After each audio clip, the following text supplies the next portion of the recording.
राधा वल्लभ श्री हरिवंश श्री भक्तिमाल में भगवान के 12 प्रधान भक्तों में से श्री नरहरिदास प्रहलाद जी दैत्यराज हिरण्यकशिपु के 4 पुत्र थे।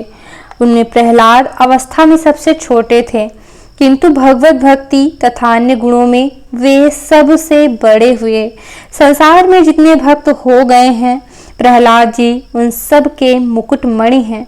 वे बाल्यकाल से ही भगवान का नाम कीर्तन और गुण कीर्तन करते करते अपने आप को भूल जाते थे। कभी वे प्रेम में बेसुध होकर गिर पड़ते, कभी कीर्तन करते करते नाचते और कभी भगवान नामों का उच्चारण करते हुए दाढ़ मारकर रोने लगते। इनके पिता असुरों के राजा थे। देवताओं से सदा उनकी खटपट रहती थी। एक बार देवताओं को पराजित करने की नीयत से इनके पिता घोर तप करने लगे।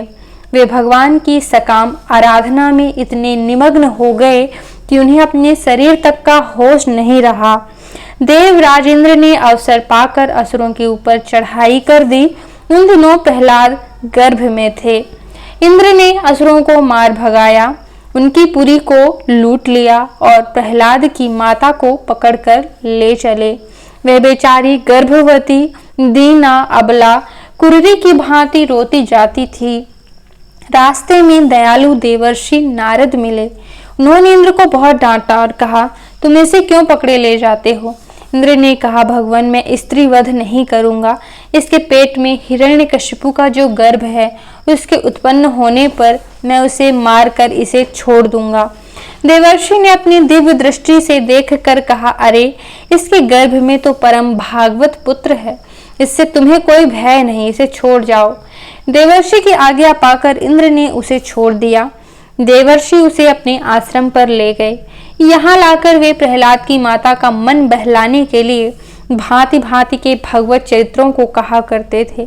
गर्भ में स्थित प्रहलाद जी ने माता के गर्भ में ही भक्ति का समस्त ज्ञान प्राप्त कर लिया।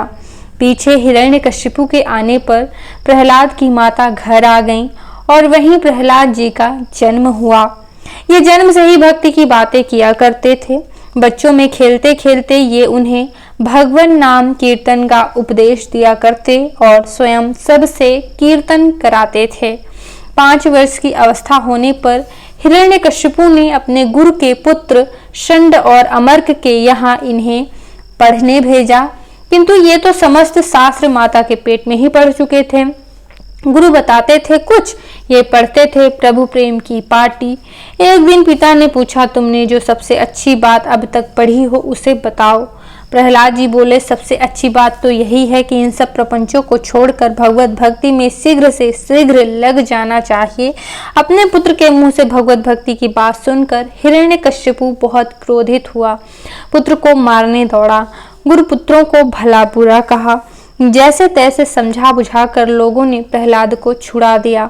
हिरण्यकशिपु ने यह कहकर कि अब कभी मेरे शत्रु विष्णु जी का नाम मत लेना, और पुत्र को छोड़ दिया।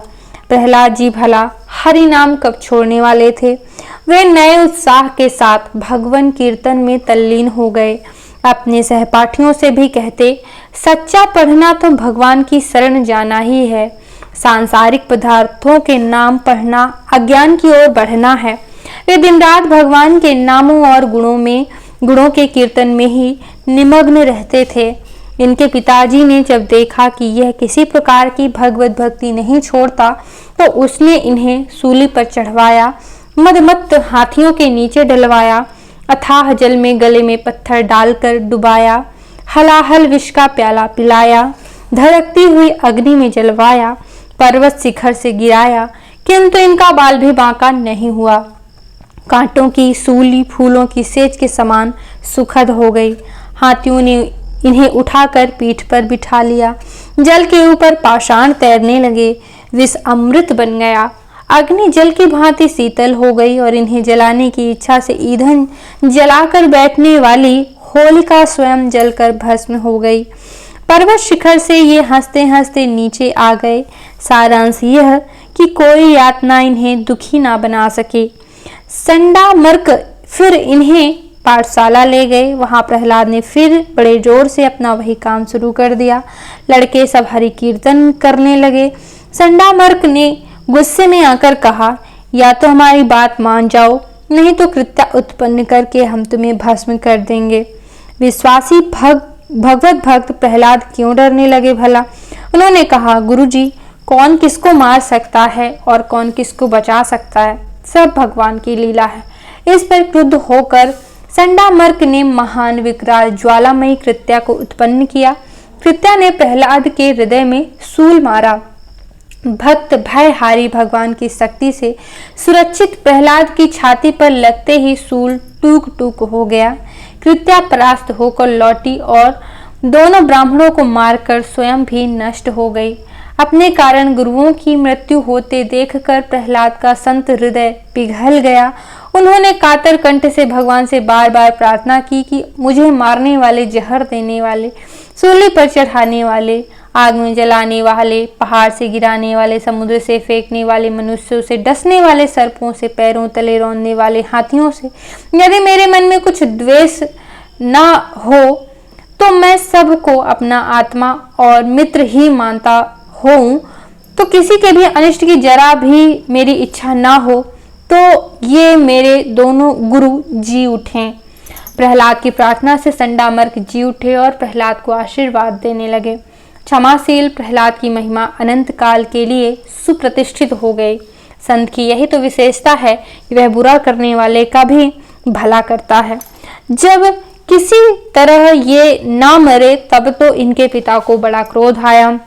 एक खंभे से बांधकर हाथ में खड्ग लेकर वह इन्हें मारने को तैयार हुआ और बोला, अब बता तेरे भगवान कहाँ हैं?